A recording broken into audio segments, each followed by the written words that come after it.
अस्सलाम वालेकुम जी। तो उस दिन मैं रोना धोना कर रही थी, हमारे कमरे में बेड नहीं आया, हम बड़े उदास हो गए। तो मैंने कहा चलें पूरी स्टोरी सुनाती हूँ। सारी बातें मैं इसलिए शेयर करती हूँ कि जब मेरे बच्चे बड़े हो जाएंगे, हमारे दोनों की लैंग्वेज डिफरेंट है। ये लोग ज़्यादा इंग्लिश बोलते हैं, इनका माइंडसेट डिफरेंट है, मैं डिफरेंट हूँ।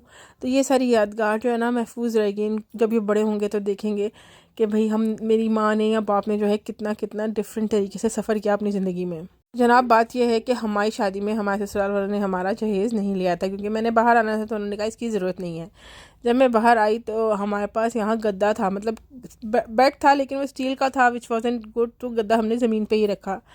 फिर इस तरीके से हम चलते रहे, हमारा बेड नहीं हुआ, बच्चे हुए, ऊपर नीचे हम इस घर में शिफ्ट हुए। फिर हम मॉर्गेज दे रहे थे, फिर हमने बेड नहीं लिया, हमारा मैट्रेस जो था वो ज़मीन पर ही था। अब जाके 2023 में हमने कहा कि हम बेड लेते हैं, कि अब हमारे पास टाइम था बेड देखने का, जाने का। और सबसे पहला जो है ना हमने बेड लिया था, जो सबसे पहले ब्लू तस्वीर में। उसके बाद हमने ये ऑर्डर किया। जब हमने पहला बेड ऑर्डर किया तो उनका फ़ोन आया कि आपने जो सुपर किंग साइज़ कहा है वो नहीं आएगा और इतना टाइम लगेगा। तो हमारे मियाँ साहब ने वो कैंसिल करा दिया। फिर हम बेंसन ऑफ बेड्स वालों के पास गए और उनसे हमने ये वाला ब्लू लिया जो आपको तस्वीर में नज़र आ रहा है। उसके बाद जब ये घर आया तो आप सबको स्टोरी पता है कि ये ऊपर नहीं गया। उसके बाद हमने ये स्किन वाला लिया, लेकिन स्किन वाला जो है हमने ग्रीन कलर में लिया था। स्किन वाला आया है फ्राइडे को, वो भी ऊपर नहीं गया।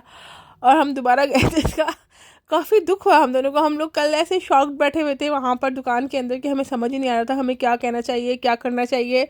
बिल्कुल शॉक थे, दिल टूटा हुआ था, क्योंकि हमारी ज़िंदगी का पहला बेड था। हम बार बार उनके पास जा रहे हैं, वो भी बेचारे परेशान, हम भी बेचारे परेशान।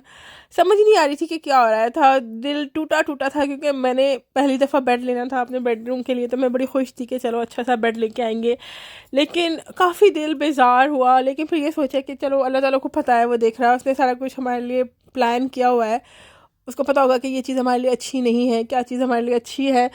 तो ये थी हमारे बेड की स्टोरी। जब मैं रात को सोच रही थी कि मैं इसके बारे में बनाऊंगी वीडियो, तो मेरे जहन में इतनी सारी बातें सोची, लेकिन अब मेरे जहन में कुछ भी नहीं आ रहा। अब मेरा जहन जो है ना वो ब्लैंक हो गया है बिल्कुल। ऐसा ही होता है जब मैं कुछ सोच रही होती हूँ ना क्रिएटिव, तो इतनी बातें आ रही होती हैं उनको ना, समटाइम्स मैं उस वक्त लिख लेती हूँ, लेकिन जब ना लिखा जाए ना तो फिर वो ऐसा ही होता है। इस बेड पे तो ना मेरा बहुत दिल आ गया था, जैसे ना पूरा पूरा दिल आ गया था। पता नहीं मैंने किस नज़र से इसको छोड़ा और मेरा दिल इतना टूट गया ना उसके बाद। ये वाला सबसे पहला था हमारा जो हमने वहाँ ऑर्डर किया था ड्रीम्स पे। यस, ये कैंसिल हुआ। फिर दूसरा ऊपर नहीं आया, फिर तीसरा कैंसिल हुआ। तो काफ़ी हम जो है ना वो दुखी दुखी सिचुएशन में चल रहे हैं। लेकिन इन सब बातों से ये भी इंसान सीखता है कि अल्लाह ताला ने जो उसके लिए प्लानिंग की होती है वो ज़्यादा अच्छी होती है, और हमारी प्लानिंग्स बहुत दफ़ा फेल हो जाती है। अच्छा, ये सब बातें से को सुनने से ना काफ़ी सब्र भी आ जाता है इंसान को। चलें फिर मिलते हैं, अपना ख्याल रखिएगा। अल्लाह हाफ़िज़।